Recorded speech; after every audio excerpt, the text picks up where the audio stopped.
Hello and welcome back to the BWN podcast. Today is season 2, episode 6, on the 14th of November, I believe. I'm being very, very precise because, as I've said in previous episodes, this is a very heavily pre-recorded season. So this is quite a far away in advance, but I do believe those details are correct. Today, as always, it's kind of my catchphrase. I'm joined by someone very special today, yes, go on, take it all, take it all in.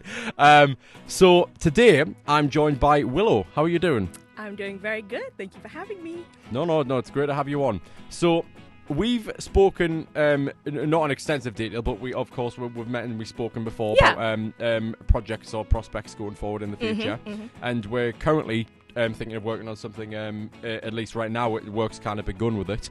Trying to get the ball rolling, and I'd say it's going pretty well. But again, with everything 2026, I'm kind of keeping it all sort of under wraps in that way, and we're not really saying much. But no, it's going pretty well. But from my understanding of you and sort of your background, which is kind of a topic of which we can talk about today, is sort of kind of a general umbrella of creative design, because I know that you've done some production design. Yeah, a little bit of that, especially here in university. Yep. And I know that we, may as well say, what we're talking about is more illustration and that kind of thing. So take from that what you will. It's not as if this wasn't a project that was literally announced and then just got stripped from socials. So it's not as if it's a complete secret. But yeah, this is something that we're getting underway with, but the two very different areas there, so I thought sort of generally creative design is a way to go in for a topic today. But no, of course, as always, I hope you're all doing well at home. I hope everything's going all right. But yeah, let's get right into this then. So with that kind of general bracket of discussion there, would you like to first of all say a bit about you, Willow? Like what would you essentially constitute as what it is you do in a more general sense under creative design, and where did it start? Where it started, so me as a person, I guess the titles I would give myself are both artist and performer. Artist, kind of in its most broad sense, and that's just from my own interest in art in its most broad sense. So just anything creative. I love that you use the word creative in this title, because that is something that I definitely associate with myself and is something that I'm fully interested in. But yeah, I work with illustration, a little bit of dabble in animation, and obviously also just as you mentioned, with production design and things like that. So prop making. I kind of just like to do anything, really. Honestly, it's kind of hard because I'm just anything that I can make into something, I want to do. Yeah. It's not even just as someone who I know practices and that sort of thing. I know that we've kind of honed in on creative design here. I know you do other things beyond that, what you were saying there. Yeah. The reason why it's such a hot topic for me, or it was great to have you on and everything like that and talk about this sort of thing, but also to work with you in this area as well. The point to make here is that not just to discuss it on here, but to work with you. It's so interesting to me because I do find that people like yourself in the uni environment, I try and network with as many people as possible, is in very much short supply. I really don't see a lot of design people around. And of course, again, I'm not in the correct course for it, but I really have tried to reach out and meet with a lot of different people, and you seem to be the only person who I've connected with in that way. Yeah. So I think it's I don't know what you would say about potentially there not being as many people interested in that kind of field. But it's that, to me at least, I've found it very difficult to network with people like yourself, because I feel like it's a bit of a small pool. I don't know if that feels that way for you at all. I mean, being someone in that pool, I guess my perspective is a little different, because I obviously associate more with people who have similar interests to me. Yes, of course, yeah. However, for myself, definitely, I think I've been very lucky in how I've grown up and what I've been allowed to do, in the sense that I've just been allowed to cultivate such a creative, imaginative side of myself. And I think a lot of people, enjoy drawing or doing creative things, but that sort of gets snuffed out sort of at some point during their kind of childhood, where it's you can't do a career out of that, or you're not good at it, or whatever. So they kind of go down a different path. But I've never had that snuffed out by anyone. Or by myself. So I've just been allowed to just be anything creative, I can just do it, woo! Which I mean, on a performing arts course, that's the course that I did, that was, again, cultivated and appreciated. And they were like, oh, your talents. Weirdly, my niche little jack-of-all-trade talents were allowed, like, were really good in the performing arts. Yeah. And I kind of wasn't aware how kind of useful they were. I did have a bit of the perspective of, like how useful are they, like, in reality? But there is a need for it, and there is, like, an interest in it. Yeah. Yeah, I don't know. Does that answer your question? No, it does. It does definitely. I think it definitely helps in this environment with the creative subjects at university to be a kind of jack of all trades. It definitely helps. I'd say because it does. People, I think people start to eventually notice trends that, okay, you can do this thing as well as this thing, and it really builds your name up in a way. I think people, okay, I know a guy for this. He does everything. It does help when you're in that kind of position. You do more than one thing. But at the same time, I think also specialising is pretty valuable as well, because if you're known for one thing, you do it very, very well. Yeah, that's also very good, and I find, at least from film production standpoint, if you do something really well and specialise in it that's outside the box, that is particularly valuable, because everybody wants you on their production for that one thing, whether it be colour grading or sound. Sound particularly, like, very few people specialise in that, as we've literally discussed on this podcast last season, right? Where sound is not. No, it is. Sound is in high demand. There's just not a lot of people who do it. Like specialise in. Yeah, at a university level, there's few people who do. Right. Unlike our producer there. Whoop, whoop. Give it up for sound. Sound. But yeah, there's just going. Oh God. No, it's fine. It's okay. But no, yeah. So there's few people who do it. But when they do it, they're in very high demand because everyone kind of wants them on their team. Yeah. So I think that's kind of a good jumping in place there. So for performing arts, we'll start with production design. So I know there's been sort of maybe productions with an S at the end. Yeah. But there might have been more than one. You could obviously talk a bit about that. But in the theatrical side of things, what was it like with sort of, I believe it was costumes as well as props, was it?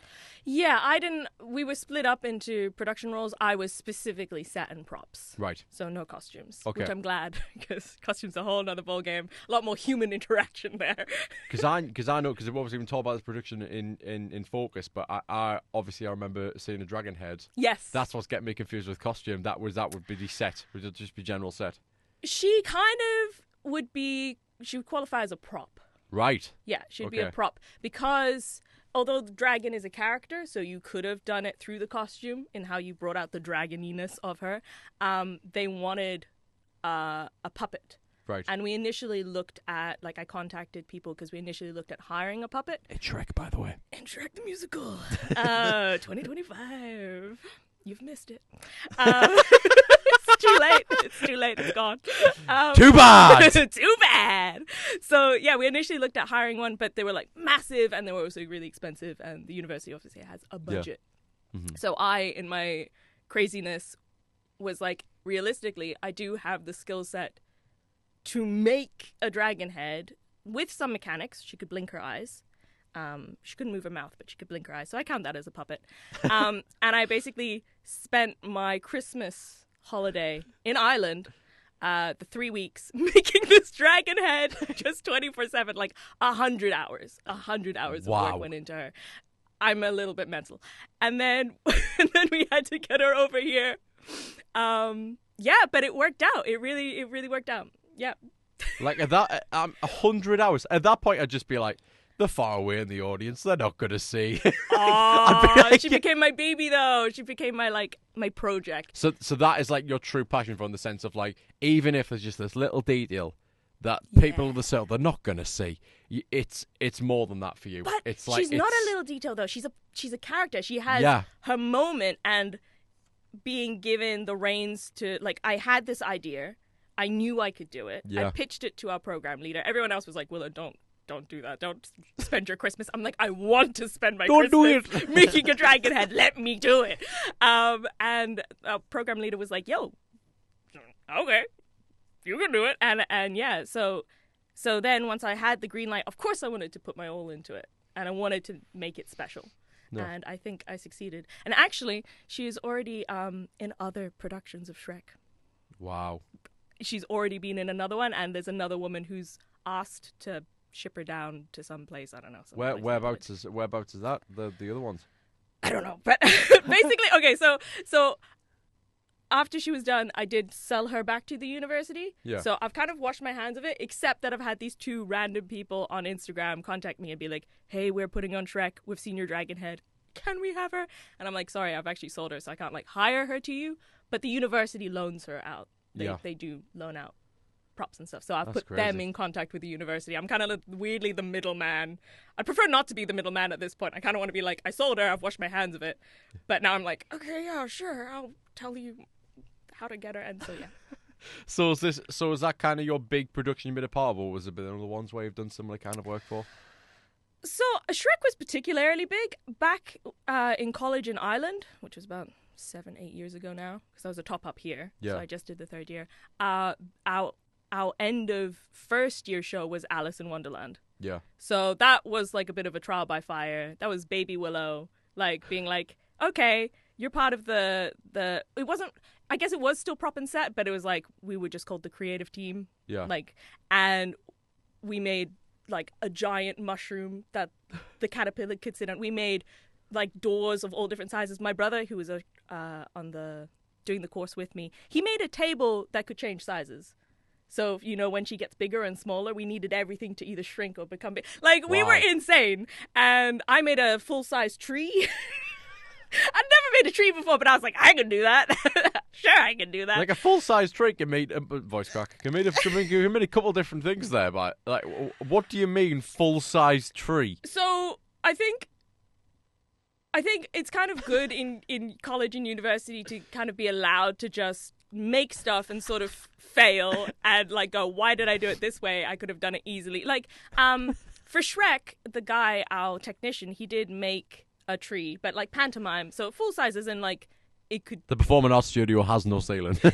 No longer has a ceiling. Don't think like massive tree, but taller than this ceiling. But Yeah. he made one that, you know, was just on wheels and just like a stick. So like a trunk and then like some cardboard foliage.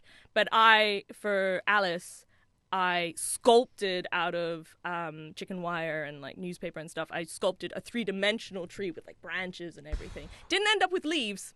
That was bit off too much to chew. But like, yeah, it was full size. And it got wheeled on and wheeled off. And I don't know, man. So I do have experience like, making random weird things. So how does Shrek start? Like, obviously, you talk about the process of actually making that dragon head. What as sort of a production design in that way? How did it start? Like, sort of day one, to sit you down. Here's what we're gonna do. This whole process. Talk me through this show. Like, what was? Yeah. Because it's a very different side of a process to you in that way. Like, were you in it at any point as well, or? Yeah. So basically, for Shrek the Musical, it's one module. Yeah. It was one of our modules, and we had to both audition for roles, as actors, because we're performers, and then we had to also pitch 3 production roles that we thought we'd be good at. Yeah. And then they assigned those to us. So you both had to be a performer and you also had to be part of the crew. You had to do a production role. And those roles ranged from assistant directing, assistant musical director, like choreographing. There was one guy who just did the lighting. Yeah. So he kind of came up in tandem with the actual like lighting technicians. Yeah. He came up with some of the designs there. And obviously the prop and set team had to be one of the larger teams. Costume was a large team as well. Yeah. I think we were about 6 people on the prop and set. And basically, yeah, we were in charge of like, hey, read through the script, see what props are needed. Shrek has a lot of props. It was like probably 60 plus props. What can you source? What can you make?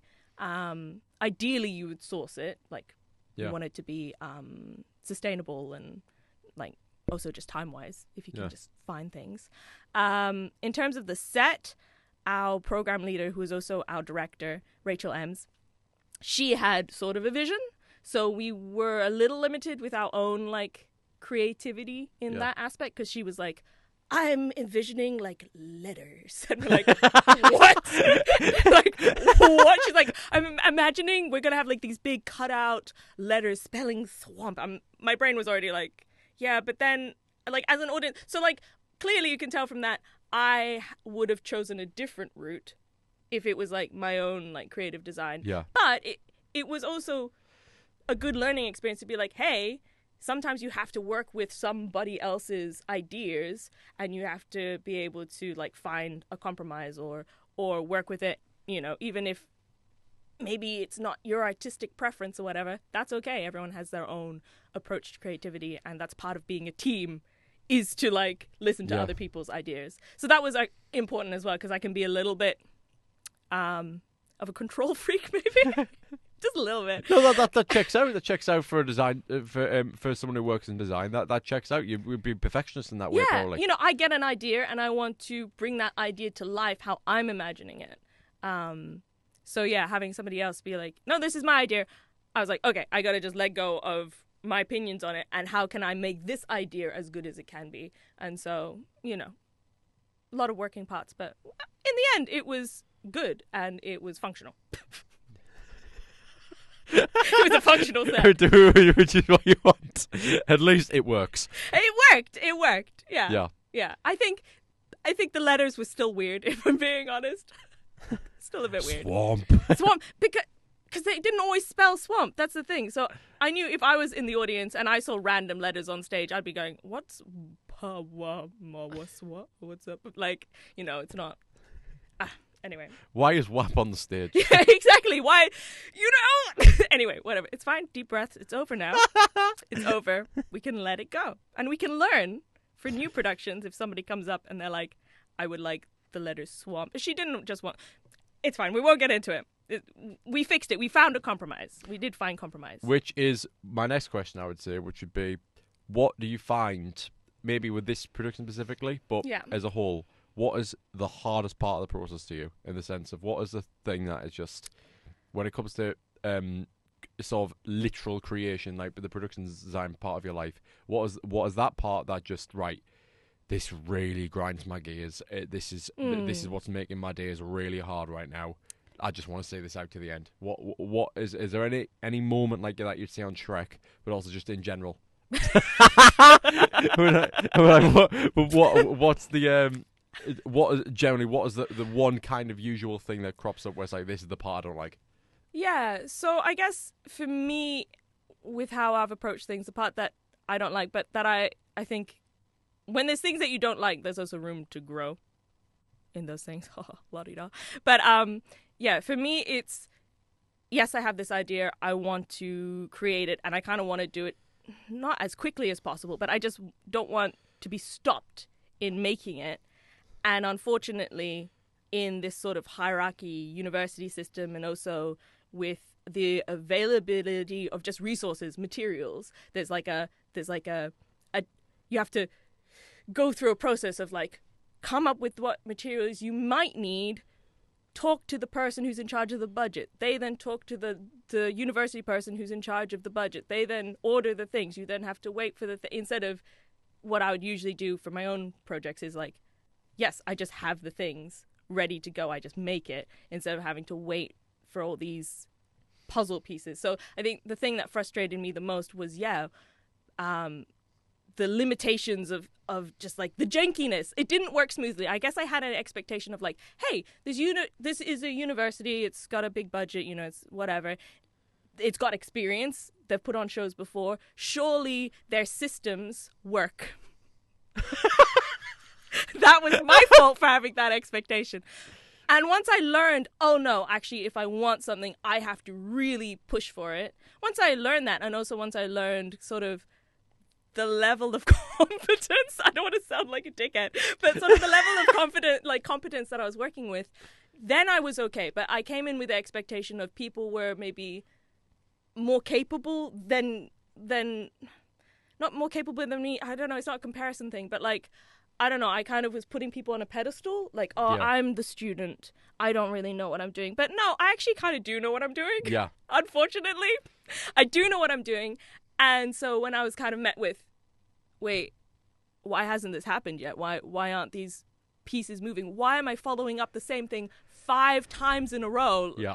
You know, that's what frustrated me. It's like, I have looked for this material in the university. I know 100% we do not have it. I know we need to source it. Why are you telling me, just look in the props cupboard? It will be there. I'm like, it's not there. We have found everything. It's not there. Don't tell me to talk to this other person. I've talked to them already. Can you just not listen to me? And then like weeks are going by and it's like, anyway.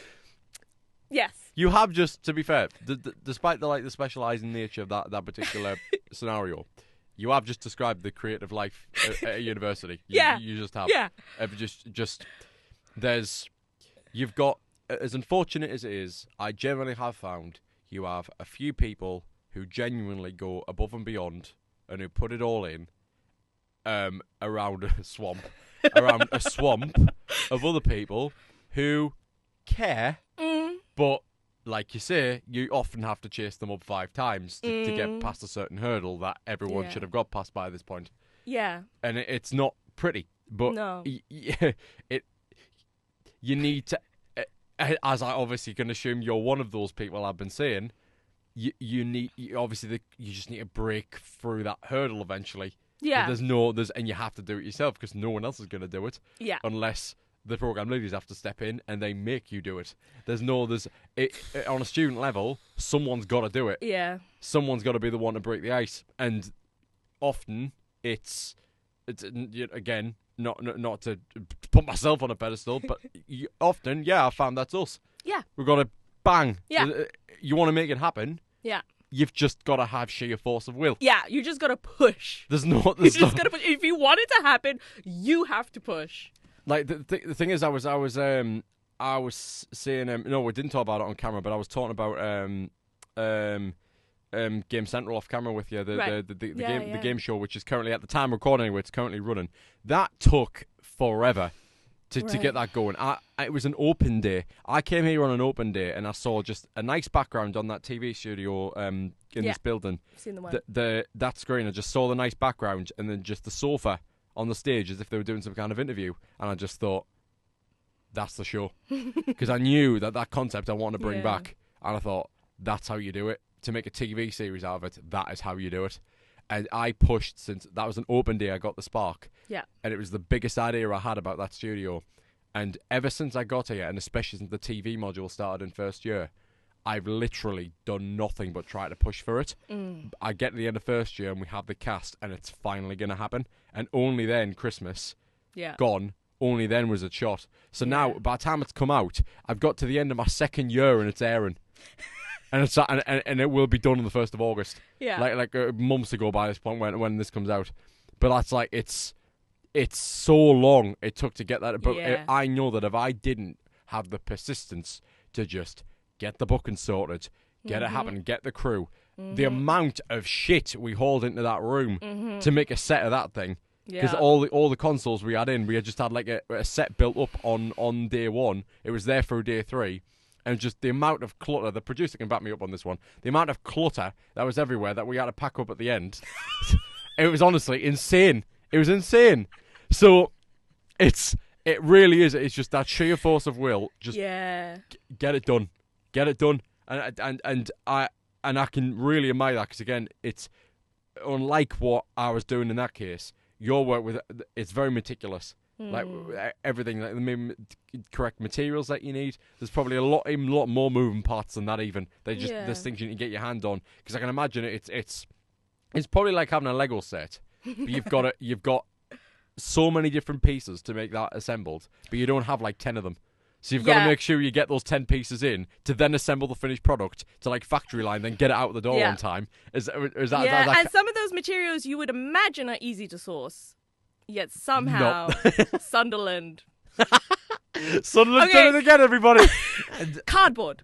I thought people would just have cardboard in their recycling. Like back home, I would have just taken boxes from like whatever. But I was limited. I didn't have boxes myself. For a different module, touring theatre, we were touring around primary schools. I swear to you. So we were sitting there waiting to go in to do our little performance for the children, and the lunch lady walks out with stacks of cardboard, like from, I don't know, pasta boxes, whatever. And I stopped her in front of all my classmates. I'm like, are you throwing that cardboard out? And she kind of just like says, I'm like, can I have it? She's just staring at me like, why? And luckily, our program leader was like, oh yeah, they're students, they're like working on a thing. So I got the cardboard, but like I thought, anyway, yeah. That was a tangent, but I had to get it out of my system. I felt like I've like unlocked a hectic part of your mind. I've taken you back a few months and it just does come spilling out. I know, it's like trauma is coming out. So let's change gears. Okay, yes. So, if we're changing gears, let's move on to more, well, let's say on the page or that kind of thing. So, like illustrations. Yeah, illustrations. Or of course digital, which I know you've talked about as well. Digital. I do believe there was a music video. Yeah. There was. Yeah. So how does that process differ? And can you explain a bit like kind of what that side of your life is, what that sort of thing that you do? Okay, so yeah, I think that side of my life is more individual. By that I mean the production side has always been with people, like more teamwork. And although I have done a lot of it, like, yes, I spent my Christmas making a dragon head by myself, still with family and friends.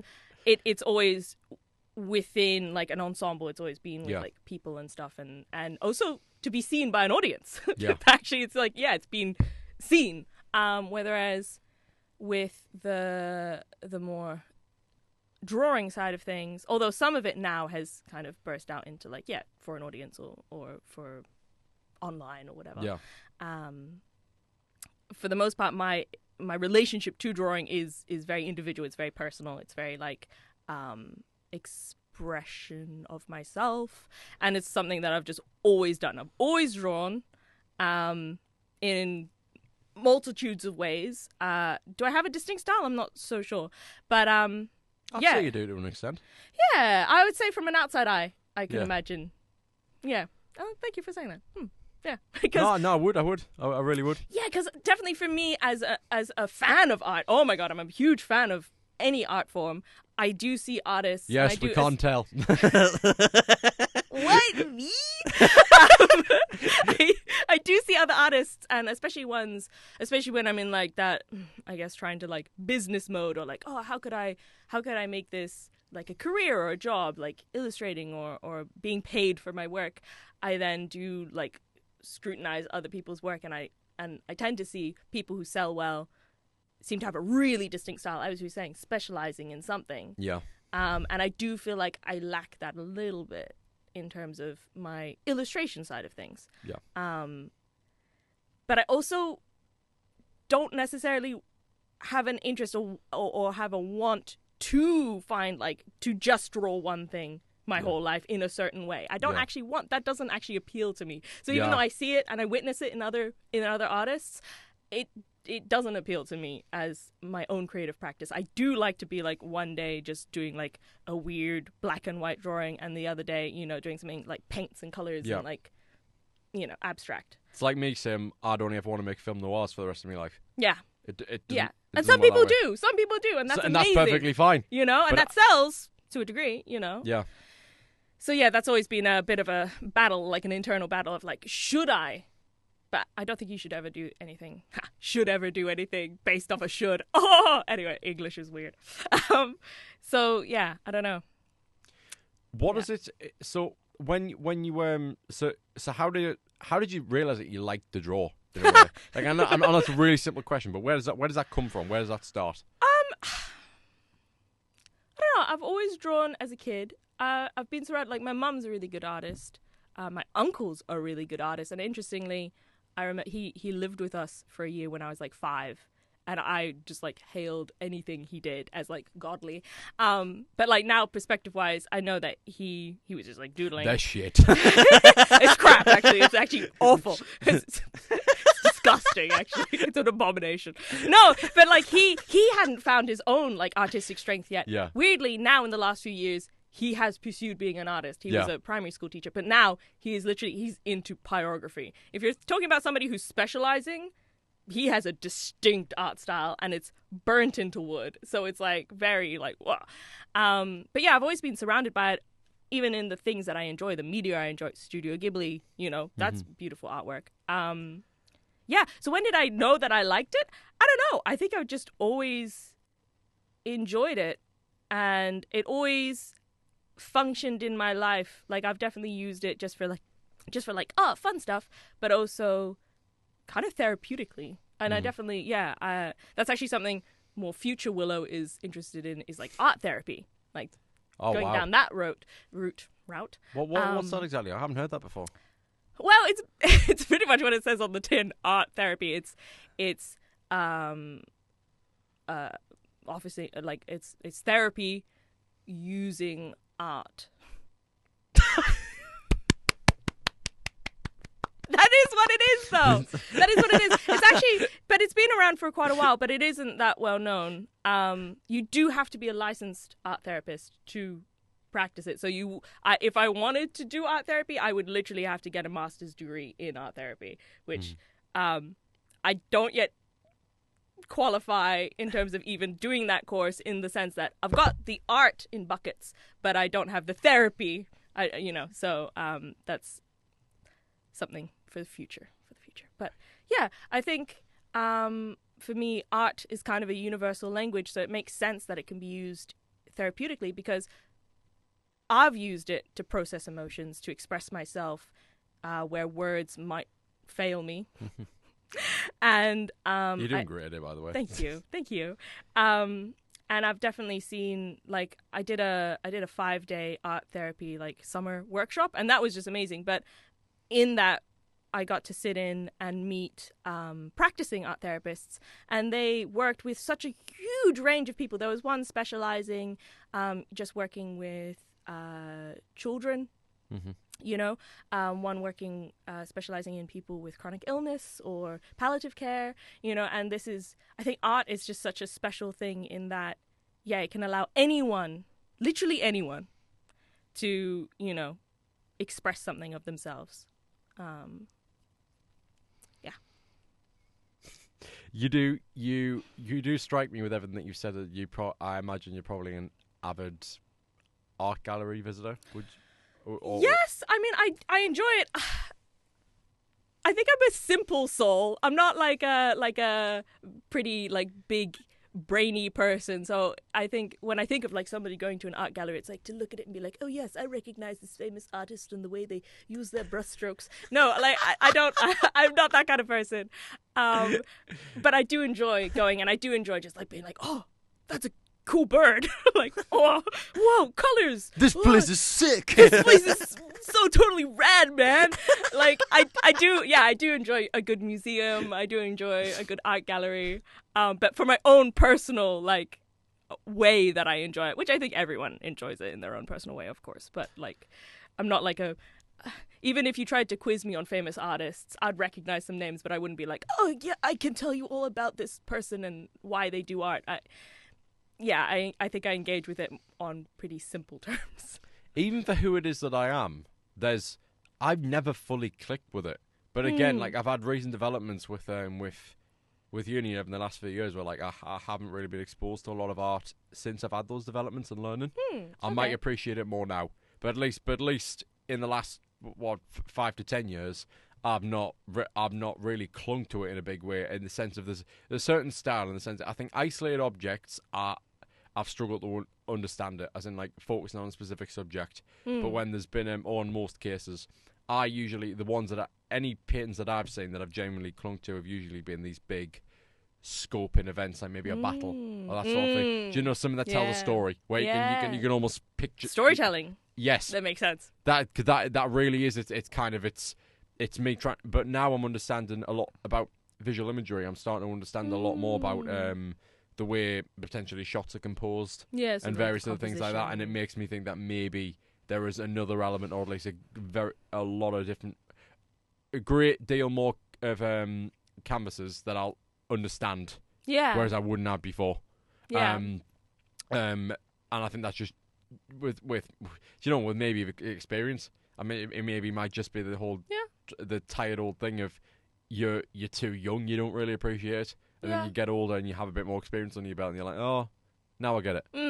But interests also change and develop over time. Yeah. But yeah, it's interesting. I think sometimes I was in an art gallery with a friend who doesn't really enjoy art. But then he came up and he kind of asked, he was like, so like, do you have to understand art? Like, like art as in like painters and processes to enjoy art? I was like, no, that's not how. I literally just look in a gallery and go, I like that, I don't like that. Cool bird. Cool bird, right? And something clicked for him as well. He was like, oh, I feel like he was viewing it like in this, you had to be like almost a pressure to be like, you had to understand art in some way to appreciate it. Whether I was just putting it in simple terms of, no, it just comes down to, do you like it? Yeah. Do you not like it? Mm-hmm. You don't really have to have a reason either for why you do or don't. Yeah, it can be interesting too, but you know. That's with a lot of people. Like sometimes I think that's part of that experience thing. A lot of people know they like something, they just can't explain why for a long time. Yeah. And then eventually they do, and that's a great epiphany. Yeah. But also, as you're saying, like composition and stuff, I think sometimes when you find out like a story of how the artist did do something or approach something, sometimes that then can kind of make you like a piece more or less. I find, like, if I find out a backstory, like something about a story is always interesting. And sometimes like having it clear on the page is amazing, like a big battle scene or a painting that like tells a narrative like visually. But I've had experiences where I'm like, I don't really get what's going on here, but then I like read about it and then something else clicks and it's like, oh, now I know what I'm looking for. And kind of when you know what you're looking for, then it kind of shifts your perception of it. It's like, oh, okay, you know, I don't know. So maybe that's something I'd be curious if you would have like an experience of that at some point, just like with your change in perspective of things. Like something yet to come. I don't think. Yeah. Anyway. I'm hoping. I'm hoping that if I get exposed to it again, I'll see things in a different outlook. I do. Which it's the same thing as always with being a uni student. At least at my work rate, it's all about time, and that is at the depths of my list. What, you mean going to an art gallery and just like fluffing around is not high on your list? What? That's crazy. When I visited a lot of Newcastle heading into college, which had been 2021 the last time I truly went and had a look at a place like that. It's been 4 years since the last time I truly walked around one of them. It's been a long time. Honestly, 4 years, that's not that long. Yeah. It's not that long. It was the Lane Art Gallery, I think it was, in Newcastle. I have no idea what that is. It was the Newcastle one. I mean, that's the one I went to. It was tiny bit on the outskirts of the city. Not really. It's very close to the city centre, but a bit on the outside of it. Yeah. But yeah. But I mean, for me, you don't have to go to an art gallery to see art. There's like such cool street art around the place. Like Google Images. Google Images. Oh yeah. There's so many cool birds. So many cool birds. Whoa. When you do your own work in this way, do you prefer traditionally or digitally? Ooh, good question.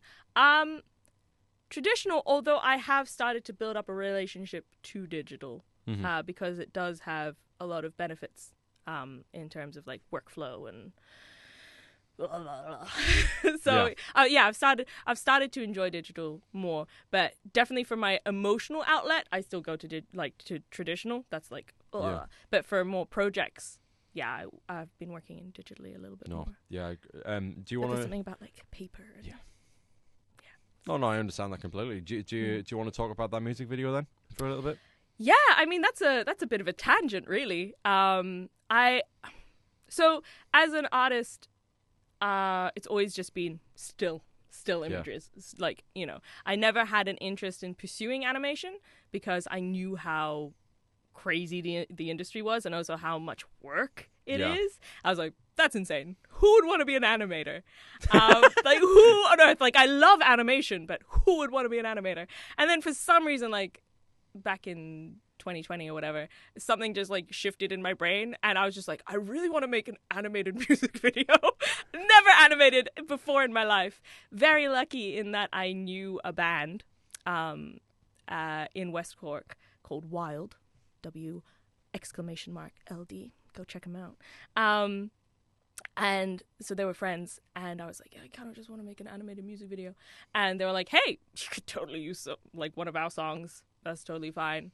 So I had to listen through like their music and I picked out a few that like immediately as I was like listening to them, I could see the visuals of what I could see visuals, but then I also balanced it with what was realistic. So which because some of them I would listen to, I'm like, whoa, that looks so cool, but I have no way of doing that at my skill level, which is nothing, like except for traditional art. And so I found one that I was like, yeah, I think I could do that. And they were like, go ahead. And again, as a complete novice, didn't have like, I had an iPad, but I didn't have any like cool software or anything. So I just found Flip-a-Clip, which is just a free app.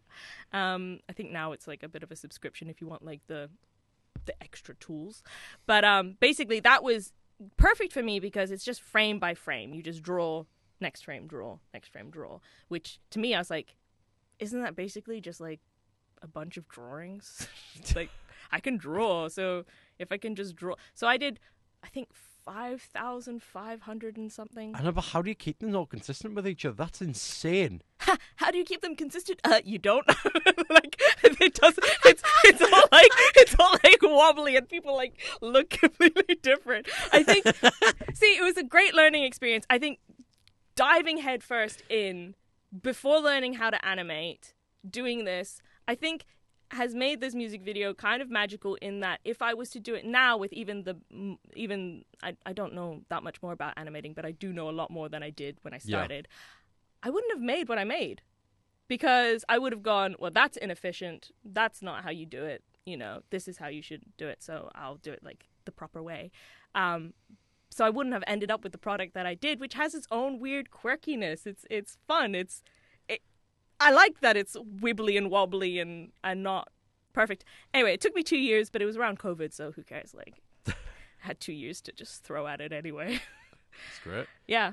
That's a hell of an endeavor. Yeah, it is. It's a bit crazy. 5,000, like just. I'll do another 2 this afternoon. Yeah. It speaks of my obsessiveness, but I can just like. Isn't it like monotropism or something where you can just like focus in on something and just like the world disappears and you're just doing that project? Mental. Yeah. Right. Well, I think potentially a final tangent here, but okay. we'll shift a little bit. Is I know that you've obviously said that it's performing arts you're doing a top up in. I imagine that will have also involved acting, at least to an extent. Mm-hmm. Is there anything else that we've missed, or do you think that is kind of the one last area that we haven't touched on? As in being a performer? We're just all the different things that you usually do. Is that kind of? Oh yeah.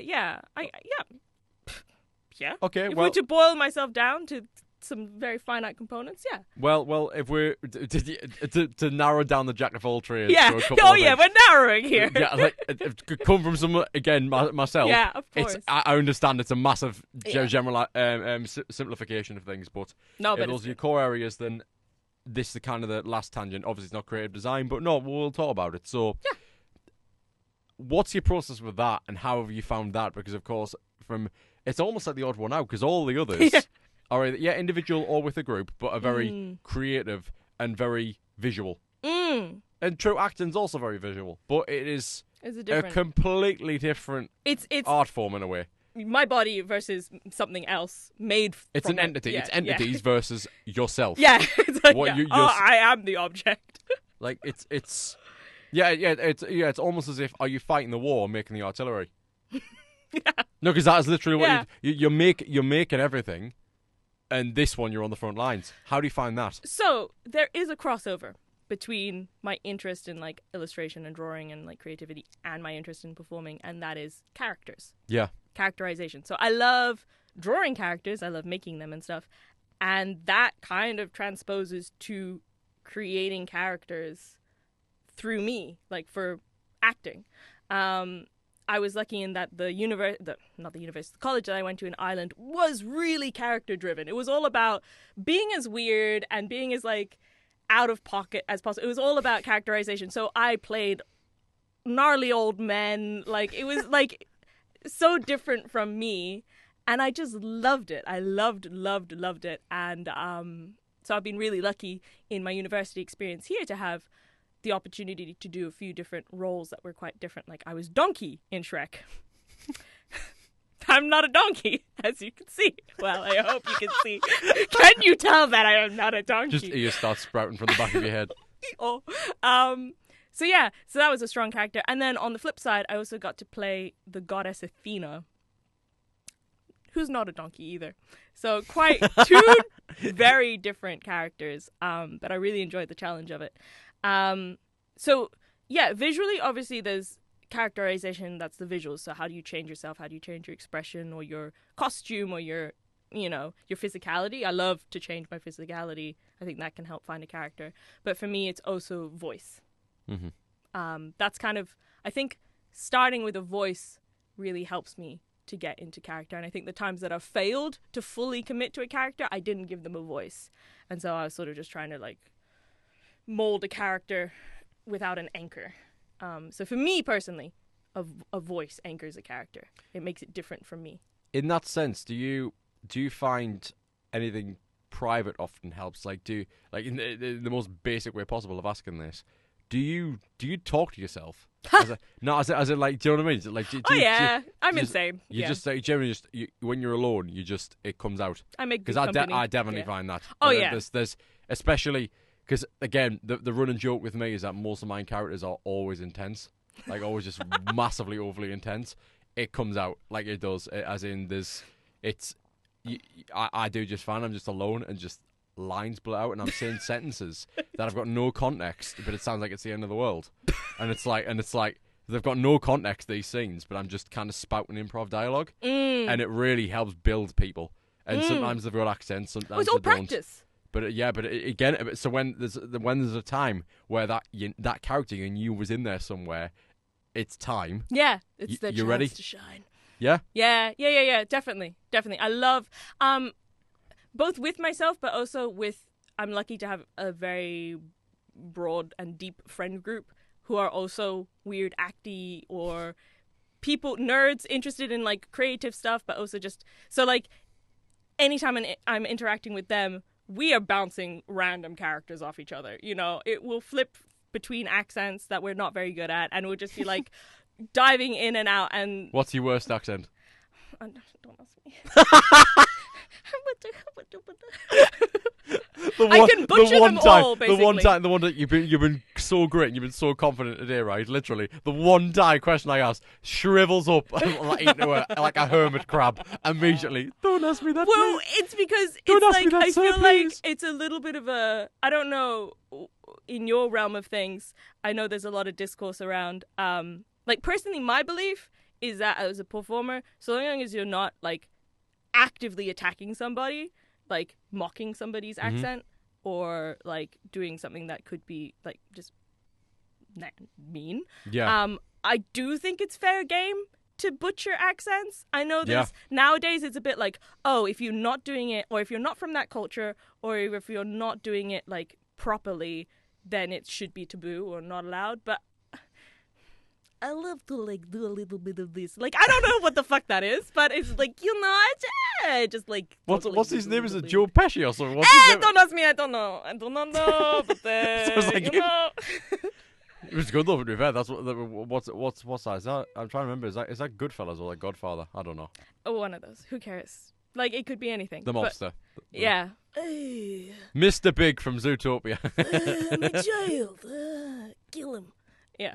I'm saying it's Zootopia. It's not Zootopia, actually. Oh, that annoys me this day, you know. Apparently over here it's Zootropolis. Oh. There's some kind of... They've changed the name? No. It's some kind of rights thing. Where it's like, in this country, because of some kind of copyright, they couldn't actually call the film Zootopia. So growing up, it was Zootropolis, but it really annoys me because technically the official title, including on UK's Disney Plus servers, is Zootropolis, but everywhere else in the world is Zootopia. It's Zootopia, yeah. So really, the dominant title is Zootopia, yeah? Yeah. Okay, so this is such a left tangent, by the way. The real reason Zootopia has a different name outside of America. What? So what would it be? Right, okay. Right, Zootopia. I'm trying to find what the reason is. Right, what's that title? What's okay. Right. Disney wanted Zootopia to have a unique title in the UK. Why? But Zootopia is unique. Is there a Zootopia already in the UK? Does that already exist? No, it's Zootropolis. Why? Yeah, like no. we decided to change the title from Zootopia to Zootropolis to merely allow the film to have a unique title that works for UK audiences. What does that mean? You've never done that in the 100+ year history of your studio. It's both You've English. never done that. You've never done that. What? Nobody's gonna understand what Zootopia means? It's 1000% some really embarrassing, like, little copyright thing. They could not beat them in court, and they just bent. Like, that's gotta be. It's so weird. It's gotta be. There's no way they just did that. Oh, you know what? That's so weird. They're just having a drinking game. Do you know what would be really funny? Just not call it the name of the movie. It's just completely changes. How about we just change it? Just for a laugh. Let's just change it. Because we need it to be unique. While some have speculated that the name change was to avoid copyright issues with the Givskud Zootopia located in Denmark. That's even more ludicrous.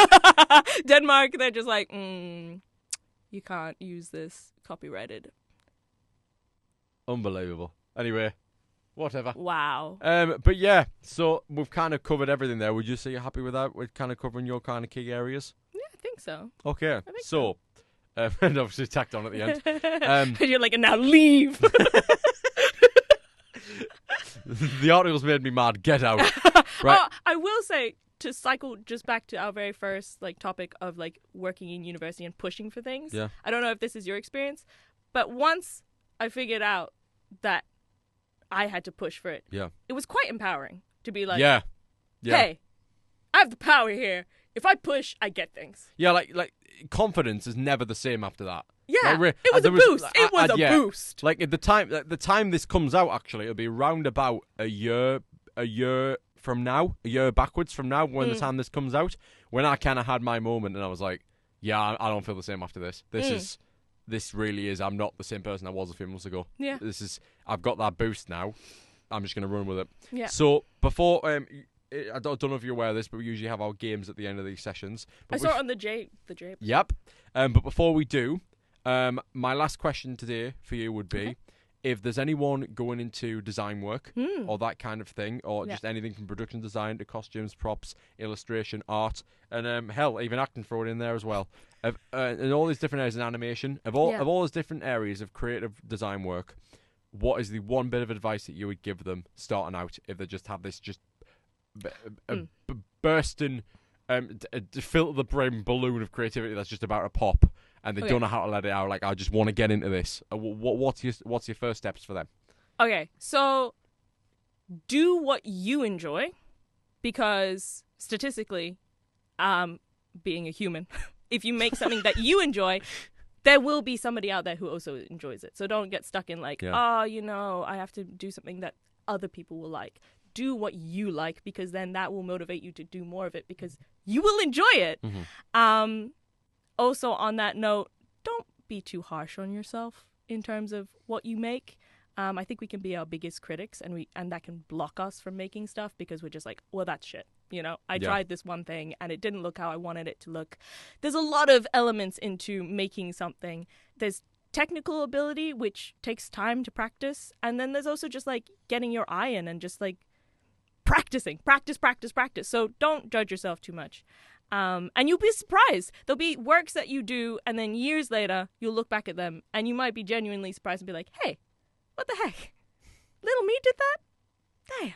So, yeah. Yeah, I noticed that now. I've always got what we call it chapter one, the first few years of this network and the channel, that sort of thing. I look back on certain things that we did in those first few years, and I'm like, you know what, for the time, that's all right. Yeah, and sometimes it's also embarrassing to look back on things and be like, well, what was I thinking? But those were the stepping stones. Those were the building blocks to where you are now. Absolutely. You had to process it. So, yeah, just do stuff, and do stuff that you enjoy. Wonderful. Thanks, Willow. Yeah. Right then, okay, today's game, Design Dilemmas. Okay. How to play. There are 12 questions. It's split into 3 sections. Choose which one you'd prefer to work on from a creative design standpoint. Okay. And then each comes with an explanation if you don't know it. But the question is how to win. Unfortunately, this is a debate game. It's how to win. No. Now, I believe, do correct me if I'm wrong, but I believe there are 4 questions each section here. Yes? Okay. So films is first. Okay. So we've got a comparison between the two. So we have Avatar: The Way of Water and La La Land. And it's what I prefer to work on. Yes, from a design standpoint. Avatar: The Way of Water. I actually never watched La La Land. I'm sorry. Now, the thing is, I'm going to say La La Land because... Why? Tell me why. The design work in the design work in Avatar doesn't exist. Because it's CGI. Yeah, but I also like animation. So yes, the design work does work. I would eat up making character designs or concept. Yes. You know, or storyboards. Oh, I love storyboards. So imagine making the storyboards for Avatar. Oh, that would have been epic. It's like a full comic book. Ah. This is going to be such a great segment. The passion is seeping out. Great. Brilliant. Right, okay. Get Out and Parasite. Ooh. I'm going to go Get Out. I'm going to be contrary and say Parasite. How come? Because I watched Parasite. There's a theme here, guys. Fair enough. There's a theme. Fair enough. There's a theme. But I did enjoy Parasite. Yeah. Ooh. Number 3, The Dark Knight and The Social Network. I'm going Dark Knight here. Yeah, Dark Knight. That's with Heath Ledger, right? Yeah. I would have loved to do his makeup. Not gonna lie. Plot twist, he did it himself in his trailer. That'd be so Joker. I know, but still. Yeah. I would have loved to do anything, really. Just like anything. And last one for films. Ooh. Oh, shit. Ooh. Barbie and Oppenheimer. I'm going Barbie. I'm going Barbie. They had full painted sets and things, and I would have enjoyed to do the backgrounds, you know. But there's Oppenheimer was pretty intense. It is just the more interesting choice. Because I think it is still, production design is phenomenal. It's Barbie. It's gotta be. All right, TV shows. Right, number 5. Ooh. Game of Thrones or Breaking Bad? Game of Thrones. Oh yeah, Game of Thrones. Dragons. Gotta be. I know a guy who's crazy for fantasy. Plus, it would have been cool to make any of the armor or the swords. Not that I know how to make armor and swords, but you know what I mean. 6, Stranger Things or The Last of Us. Why do you do this to me? Ooh. I love these shows. I haven't... Look, again, shoot me. I've not seen either of the previous 2. I love these 2.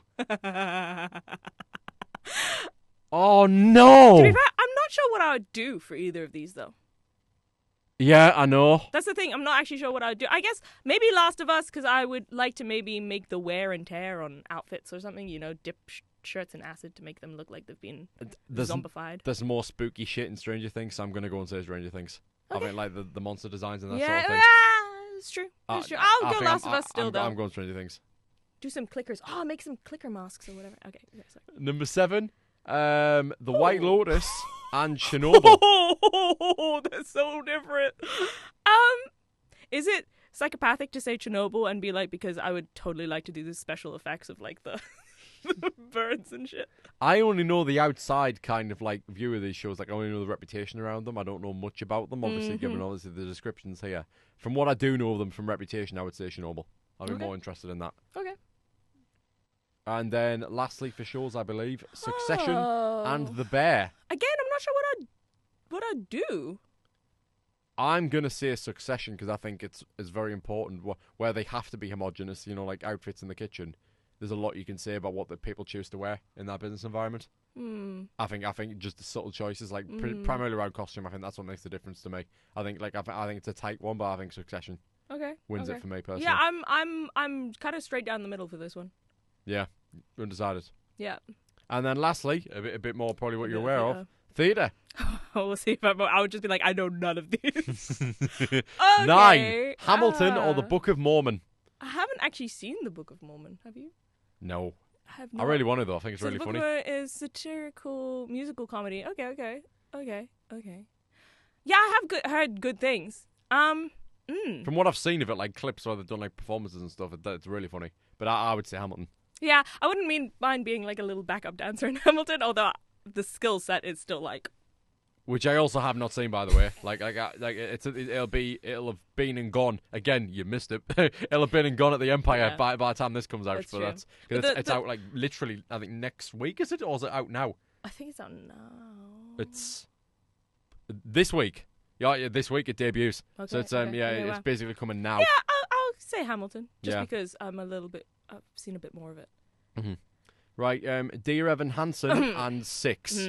Okay, never seen 6, but I'm going to go with 6 Yeah. because I didn't actually enjoy Dear Evan Hansen. See, again, I would say Dear Evan Hansen simply because I think I cling to it more as a story because I know from at least the story of it, I know I really like it. So I don't know. Yeah, sure. What didn't work for you about it? There was a lot that didn't work. I'm not sure I can articulate it very well. The characters were fun and stuff, but sort of the whole linchpin of the story, I was kind of like, what the fuck? It was just cringy.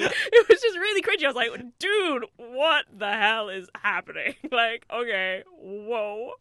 But there were I can see why a lot of people do have emotional attachment to it. Some of the songs are really powerful, but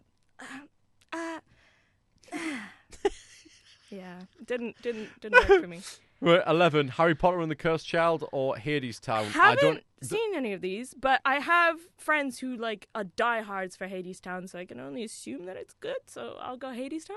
Well, I don't even know what Hades Town is. I'm not even going to read it. It is Harry Potter all day. Harry Potter all day. Okay, but it's isn't it some not really the story thing? I don't know. Yeah, the thing is, right. I'm going to be real. To me, it's a real hot take. To me, it's not really canon. Sorry. Oh, it's a bit more like a fanfic. It is. Yeah. It is. J.K. wrote it. It is canon. Yeah. Canon. Yeah. But the same way how Stranger Things: The First Shadow is apparently canon, and I'm like, yeah, it doesn't mess with canon. It's a backstory. It works. But in the future, is there any record at all that you're going to be able to sit down and watch that unless it releases on Disney Plus or something? Well, obviously it'd be Netflix. Unless it released on Netflix, have you got any record to ever see that? If you weren't there when the theatre show was on, you've got nothing but a manuscript of the plot to read in the future. Yeah. Yeah, no. Which is what makes it difficult ground for me, same as this. Yeah. But I imagine, but to be fair, that's got more of a leg to stand on because they've got the book. They've got the stage play script. Okay. You do have a written work of it, so that I suppose it's got more of a leg to stand on. But either way, Harry Potter all day. Yeah. Yeah. Okay. Right. 12. Oh, Lastly, okay. you've got Come From Away or And Juliet. I did watch And Juliet, and I haven't seen Come From Away. I haven't even heard of it.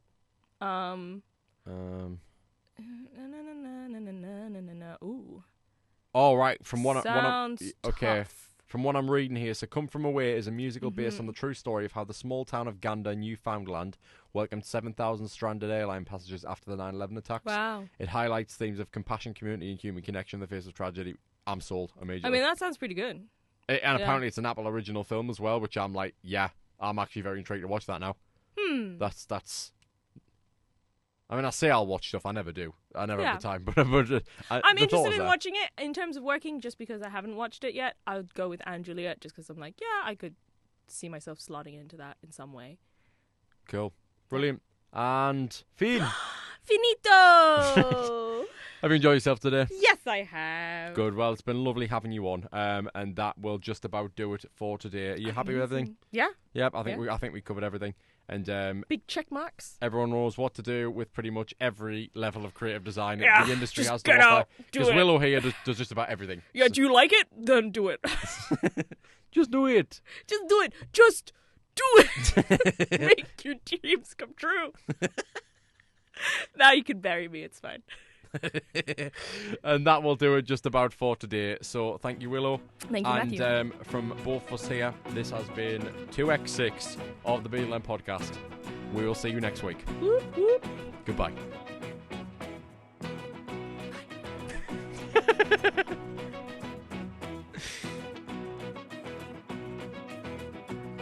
Are you ready? Yeah. The most hesitant no. That was so concerned. And the entire. That's your post-credit scene this week. This is getting added in the end. I'm so ready. Yeah. Yeah.